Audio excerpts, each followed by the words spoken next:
Radiodifusora Nacional, Televisión, Bogotá, Medellín, Manizales. En Monitor, el 64% más de la música. Los invitamos a escuchar ahora Cursillo de Esta es la estación experimental HKF. Para el mundo y desde Colombia, transmite la Radiodifusora Nacional de Colombia.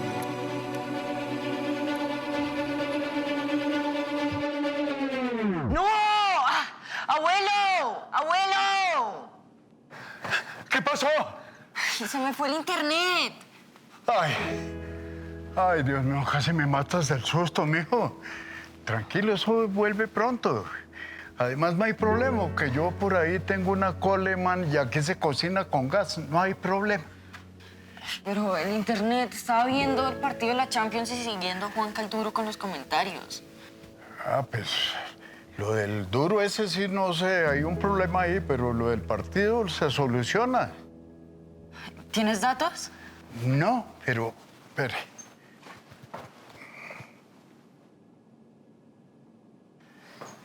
¿Qué es eso?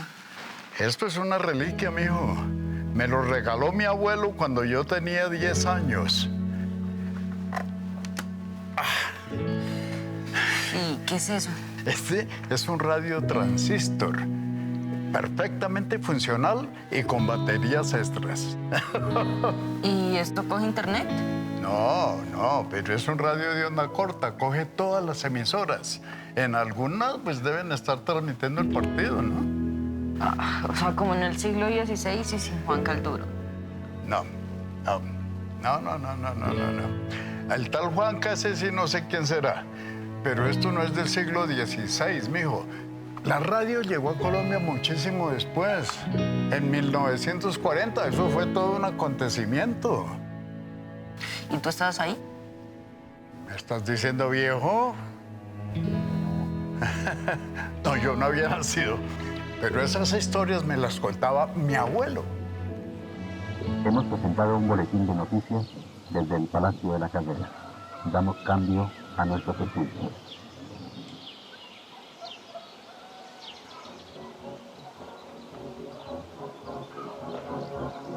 Sí, es lo que te digo. No importa que estemos metidos en la montaña. Ese aparatico nos mantiene al día. Increíble. Las sociedades humanas y las sociedades modernas sobre todo, pues se las han sabido ingeniar de muchas formas para acceder de diferentes maneras a la información que ocurre en otros lugares del mundo. La comunicación satelital y en general las telecomunicaciones pues nos han planteado la idea de ese acceso inmediato a la información. Ha habido anteriormente, antes de los satélites, incluso si se quiere antes de la radio, esta posibilidad pues se desarrollaba, tal vez con un poco más de lentitud, pero pues también era posible a través de la manera como la telegrafía contribuyó en generaciones anteriores a ese acercamiento al mundo. Y lo otro eran los voceadores de los periódicos también, que eso era uno de los encantos de las calles en esas épocas, porque ellos leían y lo que les parecía importante lo iban anunciando. Lea tal y tal cosa, se cayó un avión, no sé qué. Ellos como que le contaban a uno, entonces uno iba y compraba el periódico o iba corriendo a prender la radio a ver qué era lo que había pasado. Eso se alimenta de muchas versiones que hay. Yo le acredito más a una que dice que la radio llegó a Barranquilla de manos de un muchacho que estaba en los Estados Unidos estudiando y viene con la inquietud de los transmisores y de las radios de galena que llamaban en ese tiempo, que se llamaba Elías Pelet Buitrago. Emisoras Fuentes de Cartagena, Emisoras Unidas de Barranquilla, herederas de la tradición de Elías J. Pelet. Elías Pelet monta su emisora como de ensayo, ¿no? Y después con el tiempo es La Voz de Barranquilla, cuando ya empieza el trabajo comercial de las emisoras. Porque yo creo que en un comienzo todo era una inquietud de los técnicos, ¿no? De ver cómo suena esto, cómo se transmite la voz, cómo se hace estas cosas. Esta es la estación experimental HKF. transmitiendo desde Bogotá, capital de la República de Colombia, en la América del Sur, con una potencia de 50 vatios, en la frecuencia de 6.070 kilociclos, banda de 49 metros. La radio empieza como una inquietud familiar, ¿no? Entonces la familia Bernal, por ejemplo, por allá en los años 30, monta su emisora, la Radio Santa Fe. La otra familia Páez, por ejemplo, había un señor Páez que monta una emisora que llamaba Radio Cristal. Entonces yo noto que de eso pasa una programación muy casera, muy familiar. Esta es su emisora colombiana, Ecos del Tequendama, en 1290 kilociclos, desde Bogotá, la ciudad cultural de Colombia.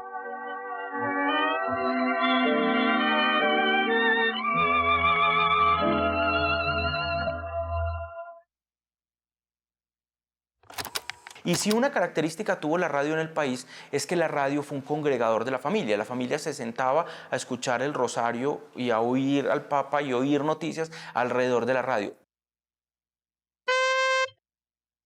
Las 9 de la noche, hora oficial, segunda señal horaria del Observatorio Astronómico Nacional que ustedes acaban de oír.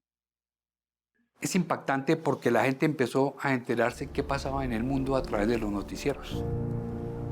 Antes, pues, imagínese, era hasta que llegaba periódico y si vives en un sitio lejano, pues lo único medio era la radio. Entonces se podía uno tener entretenimiento, las radionovelas, las noticias, la música. Entonces, esto impactó de muchas maneras en el mundo y en nuestro país. Pongan sus relojes con la hora exacta.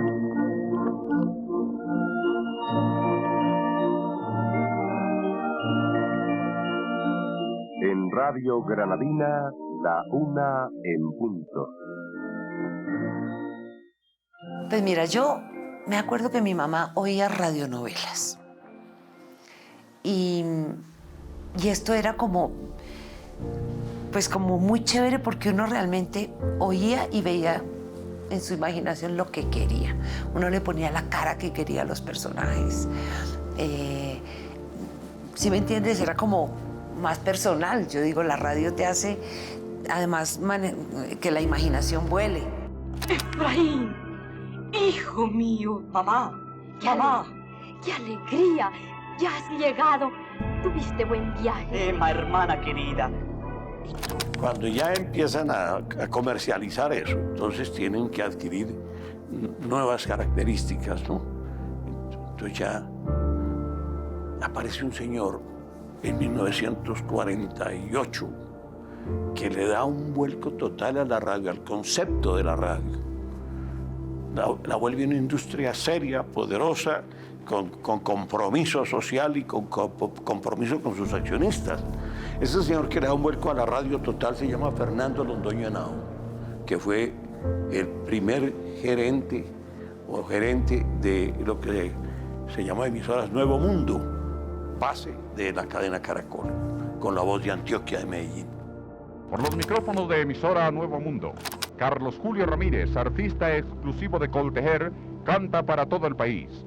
El gran artista, atracción de la cadena radial colombiana Caracol, aparece con los locutores de la potente emisora capitalina y dice a los oyentes el bolero de Agustín Lara. La radio comercial de Colombia, yo creo que la radio nació siendo comercial, porque es un vehículo que permite que haya crecimiento para los negocios. Desde luego la radio tiene un papel supremamente importante en el desarrollo industrial y comercial del país. Porque cuando empieza esa radio comercial a enviar mensajes y a decir las calidades de un producto, entonces suscita un consumo.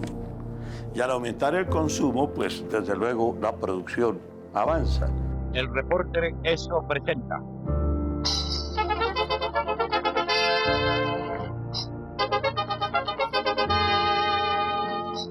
Entonces, fíjate que las cadenas fuertes, Caracol y RCN, comienzan con el apoyo de grandes firmas industriales. Coltejer para Caracol, Fabricato para RCN. Entonces ya otras firmas ven el enorme poder de ventas que tienen la radio y hay que entrar, igual en la televisión. Es decir, esos son medios de comunicación que suscitan el progreso de la industria. En el campo de la técnica, también Radio Cadena Nacional puede sentirse orgullosa de su labor en el año que hoy cumple. Ay, mis amores, ¿por qué no me acompañan a la cocina? ¿Vamos? Vamos. Ay. Entonces, ¿la música que oían era la que el DJ quería? ¿No como Spotify? ¿Quién? ¿Quién es ese? Spotify, abuela. Música en línea. Es que tú puedes oír lo que quieras oír y también hacer listas con las canciones que más te gusten. No, pues eso sí no existía, ¿cierto? No. Pero ¿sabe qué está mejor? Porque entonces, a ver, ¿uno cómo hace para saber qué es lo nuevo si solamente escucha lo que le gusta? Claro, mija. Fíjate, la radio ponía de moda las canciones. Y los programadores eran los que armaban la rumba. Y no solamente eso, era la mejor fuente de noticias y la más inmediata. Los inicios de la radio, la radio se limitaba a leer las noticias que llegaban del día anterior en el periódico. Pero es en 1935, con la tragedia aérea en la que muere Carlos Gardel en Medellín, que la radio demuestra su capacidad de llevar a todo el país esta información. Ha transmitido la emisora Nueva Granada de Bogotá, Colombia, en cadena con la Voz de Bogotá, la Voz de la Víctor y demás emisoras de Bogotá. Ha hablado para ustedes Fernando Gutiérrez Viaño. Y es a partir de ese momento que ya no solo las transmisiones de tragedias, sino en general de otros eventos, se pueden hacer enlaces con otras emisoras, se pueden comunicar estas noticias a todo el país y pues se puede crear todo un género de corresponsales radiales, cómo se están desarrollando pues estos acontecimientos en otras ciudades del país. La magnífica construcción del Rosal representa el presente de la Radio Nacional. Sus transmisores de 100 kilovatios servirán para cubrir gran parte del territorio colombiano, países vecinos y hasta naciones lejanas, llevando a todas partes lo mejor de la cultura colombiana. De las nuevas instalaciones de El Rosal se destacan los tableros de control, los equipos de preamplificación, transmisor de 100 kilovatios, transformadores, cables de conducción, etc., elementos que darán a la Radio Nacional un tremendo poder de difusión, transformándola en uno de los factores más importantes para la educación de los colombianos. Originada en Bogotá y a través de 26 emisoras colombianas. Para el mundo y desde Colombia. La Radiodifusora Nacional de Colombia, gentilmente retransmitida por las emisoras La Voz de Colombia y Radio Sol. Una información de Radio Morgan desde las oficinas del gobierno intendencial de San Andrés. Gracias a la radio, nosotros nos enterábamos de cuándo terminaba un año y empezaba el otro. No sería nada malo que lo de las hogueras fuera cierto y que nosotros pudiéramos prender cada uno una hoguera para que lo malo no nos volviera a pasar. Feliz año para todos ustedes. Buenas noches. 5, 4, 3, 2, 1. ¡Feliz año!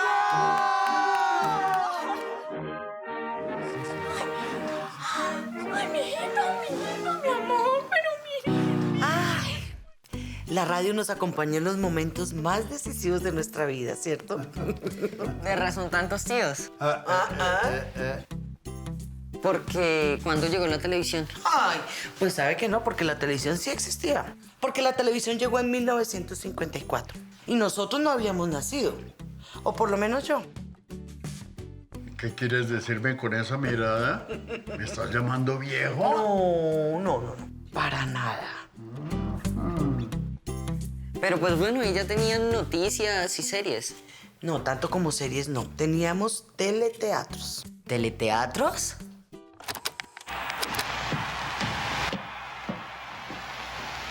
Mundo del siglo XX. ¿Qué gente es la tuya? Que entre tantos millones no logras enviar a la gloria a un hombre todos los días. Olvidasteis, hombres, La fecha oficial que se da de la llegada de la televisión a Colombia es el 13 de junio de 1954.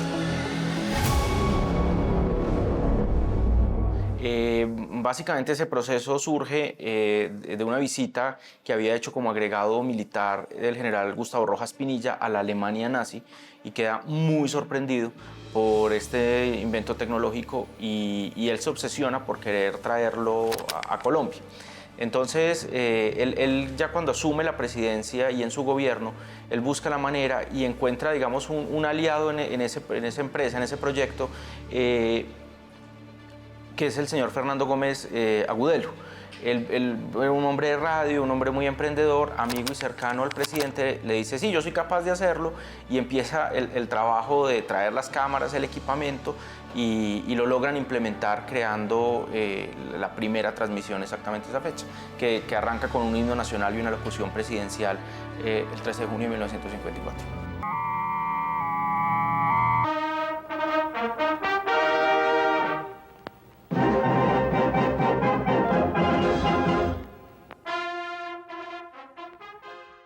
Pero realmente no hay ninguna tradición acá de cómo se maneja eso. Entonces tienen que apelar a la gente de teatro, que eso sí había un gran movimiento, y a la gente de la radio. Y entre todos nosotros colaboramos y con la guía de algunos vamos formando lo que llegó a ser la televisión colombiana. Y me llama poderosamente la atención que en ese tiempo, con escasísimos recursos, con unas cámaras, imagínate, hacían obras de teatro universal. Todo en vivo y en directo. La danza, por ejemplo, era el ballet, era algo que uno veía en televisión. Hoy en día tú no ves un ballet, pero ni a palo.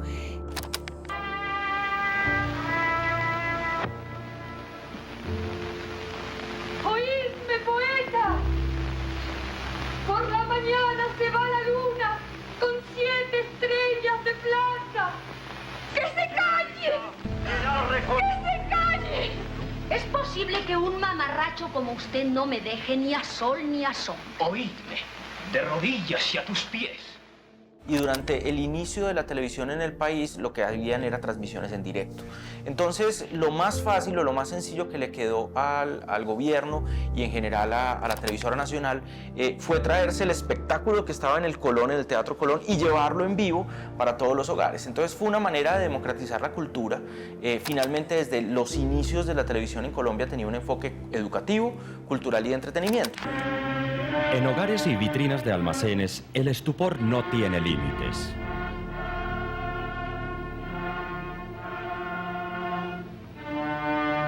Comprarse un televisor es como llevarse a casa el Teatro Colón, sin el esplendor o la incomodidad de sus palcos decimonónicos.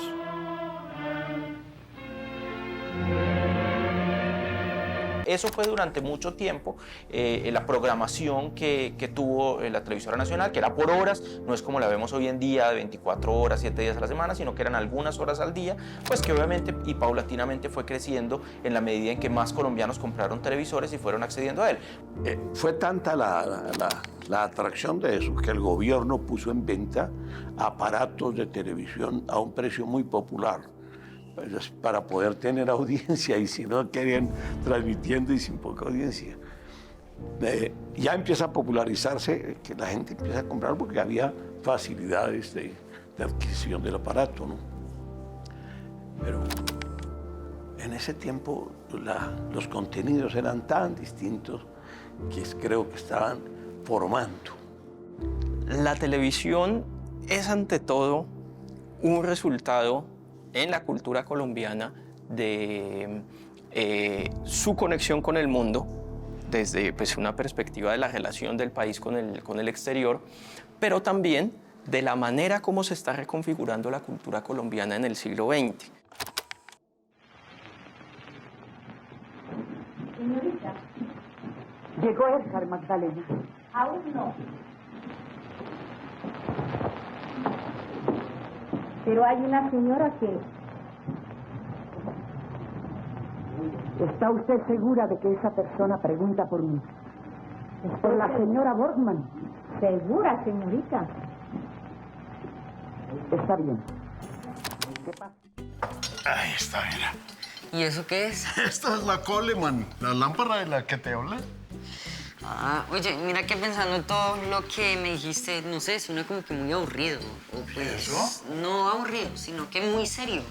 Ajá. No había algo entretenido, no sé, como un reality.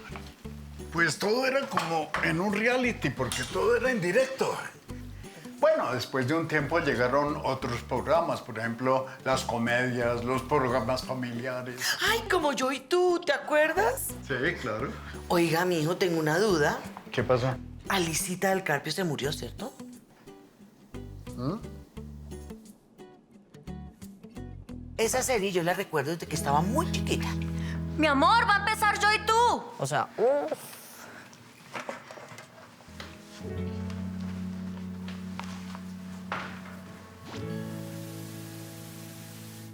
Alicia del Carpio, por su libreto El mundo maravilloso de los libros.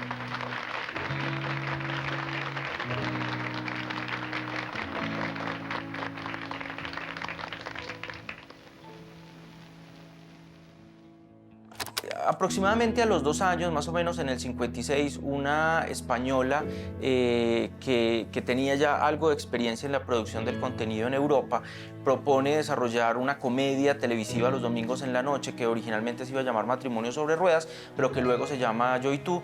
Y ese es, digamos, el primer contenido que uno podría decir que ya tiene el carácter de televisivo. Ese se va a emitir durante 20 años, va a ser uno de los referentes más importantes de la televisión en Colombia y de alguna forma permite trazar una ruta de la creación del contenido, un contenido un poco más informal de lo que se estaba gestando en Estados Unidos y en la Europa de entonces, un contenido que diera cuenta de la idiosincrasia y de las características culturales nuestras. ¿Cuál fue la idea original de Yo y Tú? La idea original se la traté de vender a la ESO colombiana y se iba a llamar Matrimonio sobre Ruedas. Pero entonces el señor que dirigía la publicidad de la ESO colombiana, si él me está oyendo, un saludo muy cordial porque es amigo mío, pero en aquella época me dijo que eso no iba a caminar, que eso no podía tener éxito, que eso era una sátira cómica, pero que no iba a gustar. Luego cuando nos encontrábamos por ahí me decía que ojo el mío, tuve muy buen ojo. Pues yo creo que se basaba en una cosa muy familiar, algo que pudiera ver toda la familia. Los concursos tenían tanto éxito porque pues no hay nada más divertido que ver en combo un concurso. Para uno mismo desde la casa concursar, ¿no? Con los compañeros, para burlarse del concursante, es decir, eso da para todo. Los concursos eran comedias como Yo y Tú, comedias como después El Chinche, todo eso era totalmente familiar. Porque es que el concurso estimula la curiosidad de la gente y además le facilita conseguir unos pesos o viajar o en fin, depende del premio que se esté dando. Pero se establece una inquietud de la gente, ¿no? A mí los programas de concurso me parece que son necesarios, que son entran en esa gran variedad de los instrumentos que hay que tocar para que suene muy bien la orquesta en general. Raquel Hércules y su ballet, con Sandra Mangani, Humberto Garzón y Vladimir Cardoso.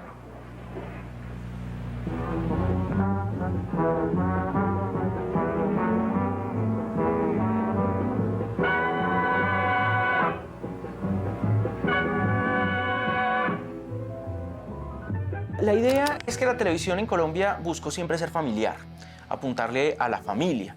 Entonces, es decir, que fuera incluyente. Por supuesto, estamos hablando que en la década del 50 y del 60 el concepto de televisión temática, segmentada, como tenemos hoy en día, o sea, canales como Discovery especializados en un tema, eso no existía, sino que se buscaba una propuesta generalista, es decir, que les llegara a la mayor cantidad de población posible.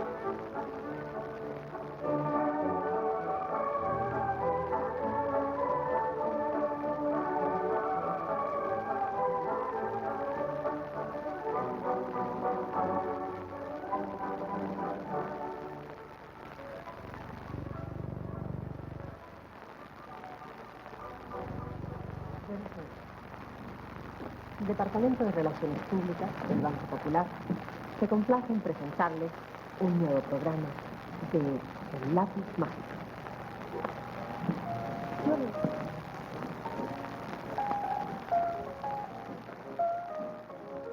Por ejemplo, los programas concursos, un contenido como el de Animalandia, que fue un referente también durante muchos años, permitía llegarle a un público amplio porque era entretenido tanto para adultos como para niños.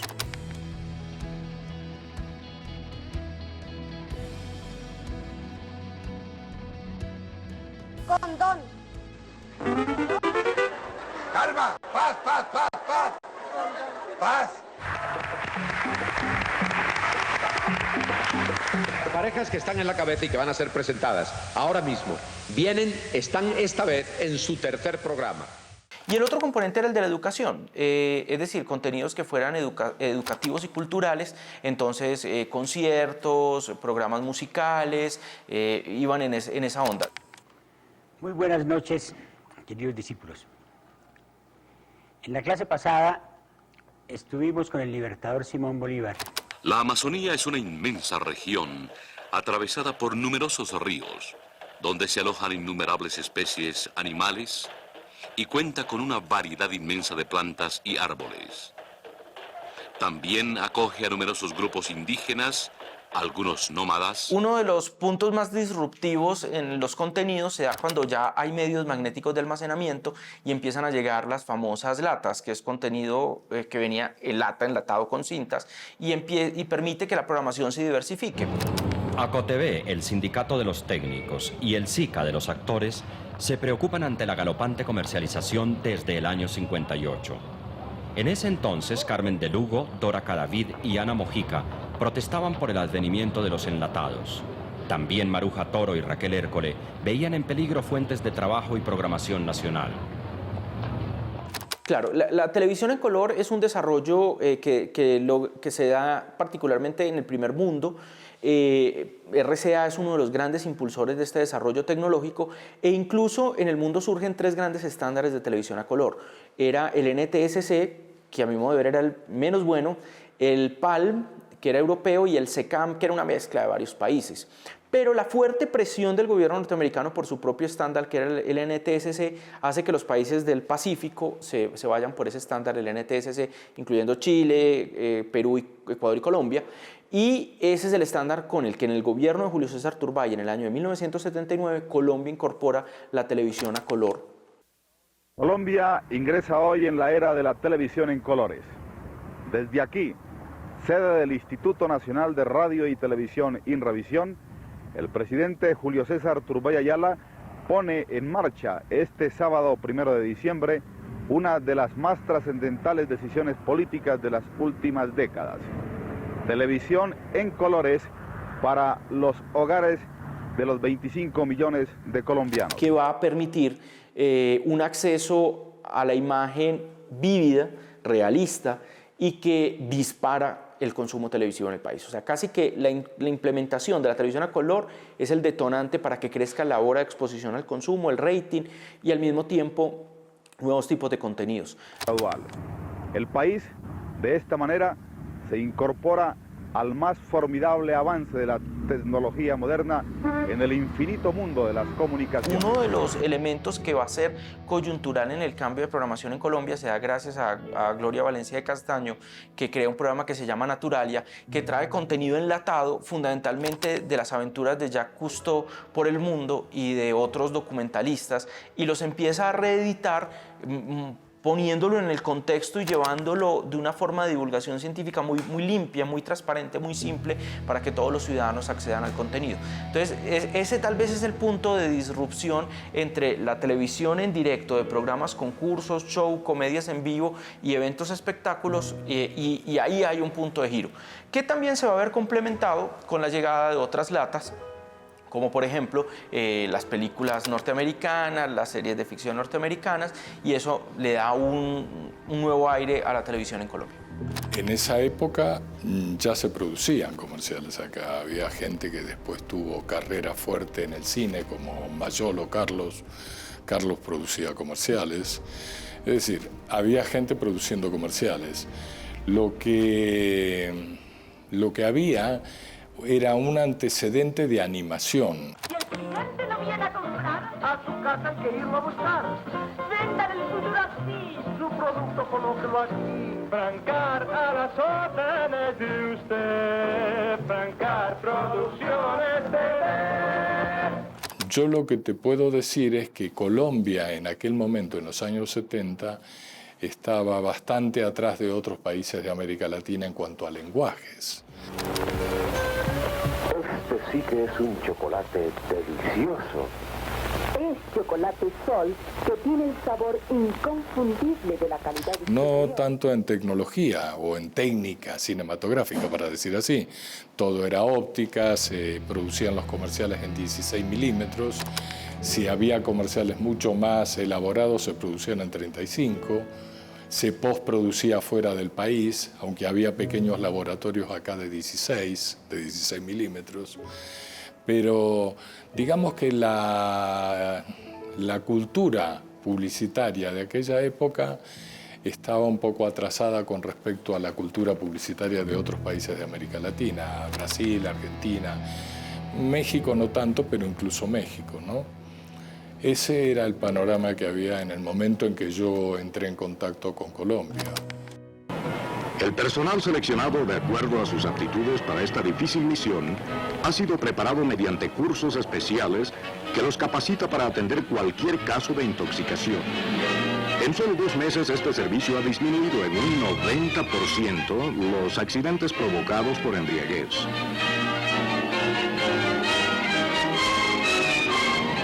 El conductor que requiere estos servicios no es objeto de sanción alguna. Al contrario, cuenta con 2 garantías.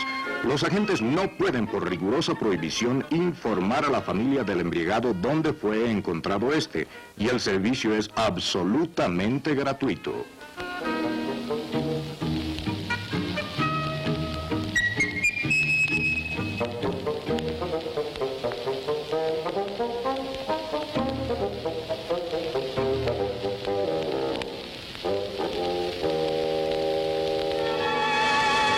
Hay otra cosa de ese primer momento que son estereotipos que se manejaban en la comunicación.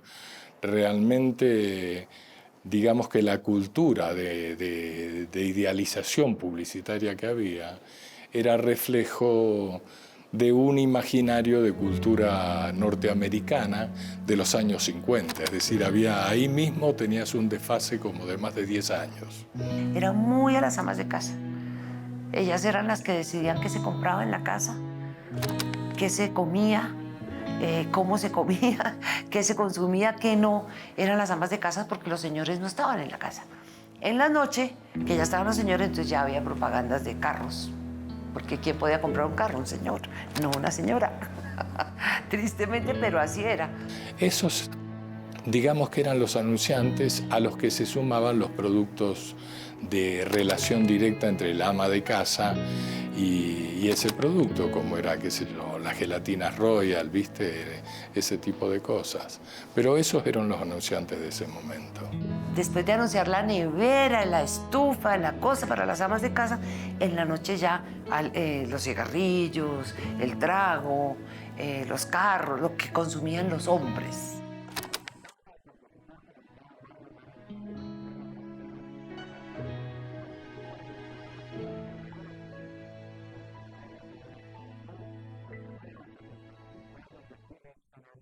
Yo saqué un programa en Atlas Publicidad que creo que ha sido el programa de mayor impacto en el tema de la música, de los artistas, de los concursos y todo, que fue la obra Philips. Ese programa lo lancé al aire en 1960. En el 65, para darle un poquito de variedad al programa, hicimos la Orquídea de Plata Philips, que era un concurso de música, ¿no? Cantantes, compositores, conjuntos, etc.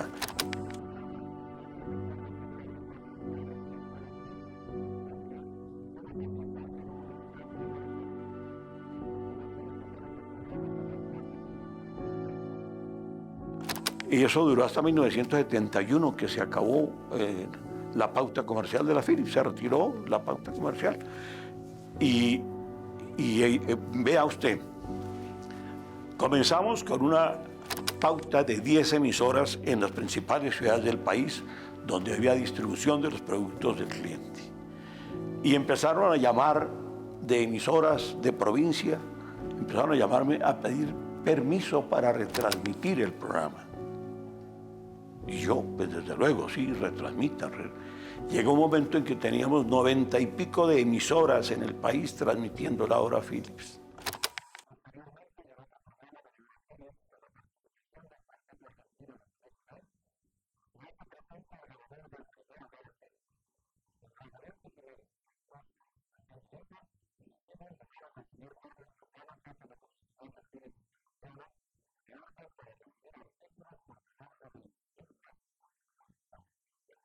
Y a partir de ahí se empiezan a emerger otras nuevas formas de contenidos que pasan desde programas, concursos, shows, en donde, digamos, emergen presentadores de la talla de Pacheco o de Gloria Valencia de Castaño. Entonces, es un proceso evolutivo en donde Colombia logra desarrollar una propia identidad en la construcción de los contenidos. En el tablero de concéntrese tenemos la terna, que son 3 cuadros. Tenemos los top. Muy buenas noches. A nombre de Cinevisión, bienvenidos a Guerra de Estrellas. Aquí está nuestra Carinette, que se puso un trapo azul lindo. Ese es... Al cabo de 6 programas, si una pareja aguanta los 6 programas en los puestos de la cabeza, se lleva los premios grandes de la serie. Bosques. Hay perros amaestrados para hacerlo. Vamos a ver estas imágenes que ilustran mucho al respecto y que han venido en forma exclusiva para nuestro correo. Animadora Gloria Valencia de Castaño por su programa El Lápiz Mágico.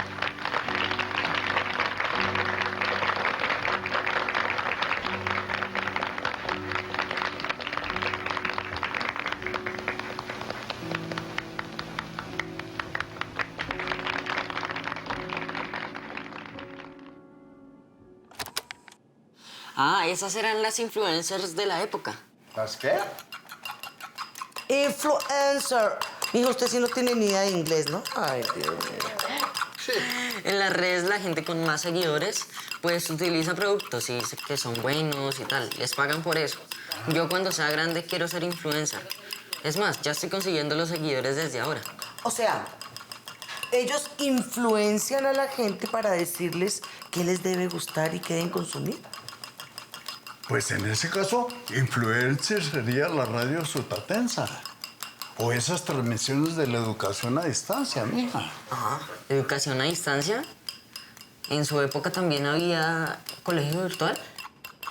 Pues yo no sé si virtual o no, pero sí muy virtuosa. Porque en nuestra época se creó la educación a distancia. Mucha gente terminó bachillerato por radio. ¿Por radio? Sí, claro, mijo, era lo que yo te decía. La radio le hacía llegar a uno todo. Así vivir en la mitad de la montaña. Yo terminé por ahí.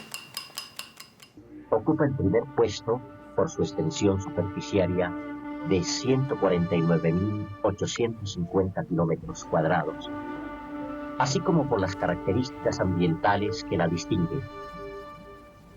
Fue la primera sección creada con rango comisarial en desarrollo de la Ley 88 de 1910 y con tierras que fueron segregadas de la zona del Caquetá. Pero si ustedes observan sobre el mapa la forma territorial del Baupés, se darán cuenta de que semeja a un triángulo. Sí, un triángulo cuyo flanco norte está marcado por el curso del río Guaviare. Exactamente. Y el lado sur se delimita por el río Apucú, y agrandándose. Es aquí las fértiles tierras boyacenses, albergue de un pueblo hidalgo, sencillo y laborioso, donde se ha forjado parte esencial de la nacionalidad. En este escenario se cumple hoy el más importante experimento educativo que se haya realizado en Colombia y aún en América: las escuelas radiofónicas. La acción decidida y constante de la Iglesia en esta tarea ha culminado felizmente después de una activa labor que se inició en 1947. Una maravilla de idea del padre Salcedo. Él en su Tatensa comienza sus ensayos de utilizar la radio para ayudarle a formar pueblo, es decir, a que sus campesinos, sus agricultores tuvieran acceso a un conocimiento que le daban a través de la radio. Edison logró, hace ya 100 años, producir dentro de una bombilla una luz tan clara como la del día, y con ella iluminó las ciudades y los pueblos del mundo. Desde entonces los campesinos empezaron a salir de sus viviendas para reunirse en torno a los pequeños receptores, donde una voz amiga y cordial les llamaba por sus propios nombres, les preguntaba por la salud de sus hijos y comenzaba a enseñarles pequeñas cosas sobre la vida doméstica y sencillos métodos para mejorar sus cultivos. Era la voz del padre Joaquín Salcedo. Yo recuerdo que hubo una radio que se llamó la Radio Sutatensa de Colombia. Primeros ensayos se realizaron con 3 receptores instalados en la vereda de Ixtón, del municipio de Sutatensa. A través de ellos se hizo un llamamiento a la generosidad de los campesinos. La respuesta no se hizo esperar. Tenía transmisores de muy alta potencia, 250.000 vatios en Bogotá, 120.000 en Magangué, 120.000 en Guacarí, en Cali. La idea de las personas que hicieron esa red en esa época era cubrir todo el país. ¿Cuál era el objetivo? Es un objetivo que tiene RTBC, inclusive ahora la Radio Nacional, que era enseñar bachillerato por radio. Es impactante cómo, si uno es aplicado, puede aprender. Mire cómo ha avanzado la tecnología. Ahora lo hacemos es a través de Google, de YouTube, etcétera, etcétera. Pero en esa época la gente tenía su educación de bachillerato por radio. Después, entonces, se amplía, encuentra Eco Internacional y logra equipos de transmisión poderosos y establece una red de emisoras culturales en el país. Acción Cultural Popular se llamaba aquello. Tenía también un periódico, también El Campesino. En fin, una labor dedicada a formar a la gente. Las escuelas radiofónicas comenzaron a convertirse en maestros múltiples por todos los sitios de la parroquia. Las gentes llegaban a los centros de concentración desde los más apartados rincones de la aldea. El padre Salcedo, alma de la empresa, se dio cuenta de la magnitud de la obra que había creado. Mire, hay algo muy especial. De la Philips Internacional, de Holanda, vinieron a hacer un documental sobre estas cosas de la radio en Colombia, porque era supremamente llamativo cómo se unía todo el país a través de una red de FM en una geografía tan difícil como es la nuestra. La escuela radiofónica es hoy un semillero de ideas cristianas, donde se forma espiritual e intelectualmente al campesino colombiano. No importa su edad, estudie desde su casa el bachillerato por radio. Inscríbase y adquiera los fascículos en las oficinas de la Caja Agraria en todo el país. Bachillerato por radio, un programa del Fondo de Capacitación. Y entonces vinieron a hacer un documental sobre todo esto. Y me acuerdo porque yo lo narré, a mí me pidieron una narración de eso, que le llamó mucho la atención. Un hombre trabajando en el campo, arando, y en el cuerno del buey colgaba su transistor. Así que el hombre estaba oyendo su emisora con sus instrucciones de cómo mejorar el cultivo, de cómo le enseñaban historia, en fin, todas estas cosas de asimilación para la gente del campo. Y entonces, lo curioso, ¿no? Que del cacho del buey, de arado, el transistor. Y el hombre trabajando y cultivándose la tierra y él. ¡Qué maravilla eso! A mí me parece eso sumamente hermoso, muy indicativo de lo que fue esa campaña del padre Salcedo.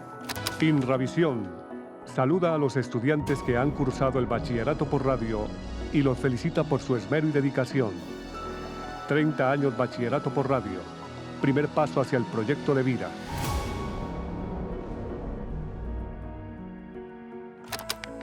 ¿Hicieron todo eso y sin internet? Unos duros.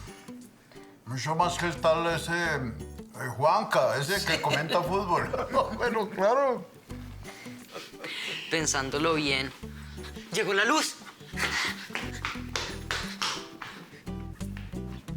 Bueno, fue muy bonito mientras duró.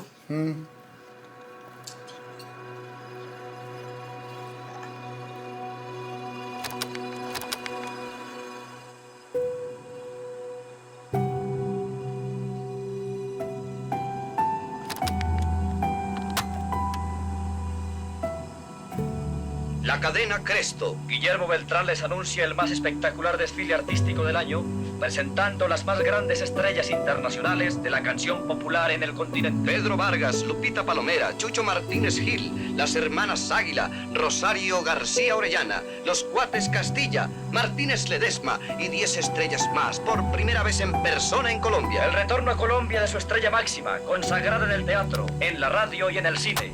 Carlos Julio Ramírez. Y la orquesta y arreglos del maestro José María Tena. Desde Medellín, Hernando Telles Blanco presenta a partir del 16 de enero de 1940 y a través de 26 emisoras colombianas, la cadena Bolívar, la transmisión número 1 de Colombia. Un desfile diario con la presentación exclusiva de artistas colombianos. Luis Macía, Marta e Inés Domínguez, Elena y Esmeralda, Gilma Cárdenas de Ramírez, Obdulio y Julián, Alcira Ramírez, Alba del Castillo, Evelio Pérez, Luis Méndez, Ospina y Martínez, Estrellita, las hermanas Cataño, Marina Uguetti y una veintena más de artistas y conjuntos colombianos anunciados por Mario Jaramillo, Gustavo López y Alberto Toro. Con los coros y la orquesta bajo la dirección de Pietro Mascheroni, Jaime Santamaría, Roberto Pineda.